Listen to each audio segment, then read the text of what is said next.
نرسیب و رازقی نشستت را شدی، من از تبار خستگی بی خبر از دل بستگی.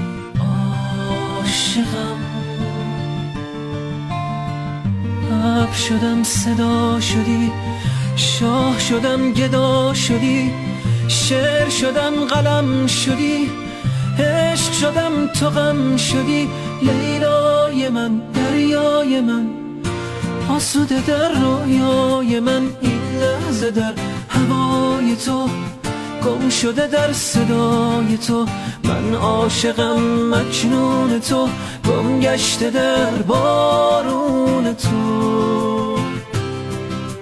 مجنون لیلی بی خبر در کوچه هایت در به در، مست و پریشون و خراب، هر آرزو نقشه برا. شاید که روزی عاقبت آروم بگیرد در دلت.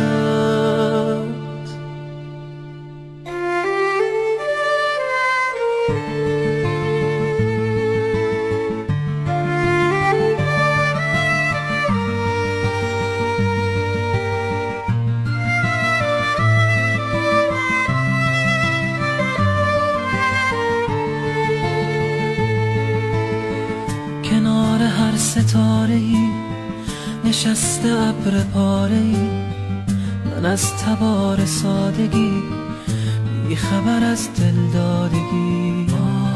عاشقم ماه شدم ابر شدی، عشق شدم صبر شدی، برف شدم آب شدی، قصه شدم خواب شدی. لیلای من دریای من آسوده در رویای من، این لحظه در هوای تو گم شده در صدای تو. من عاشقم مجنون تو گم گشته در بارون تو.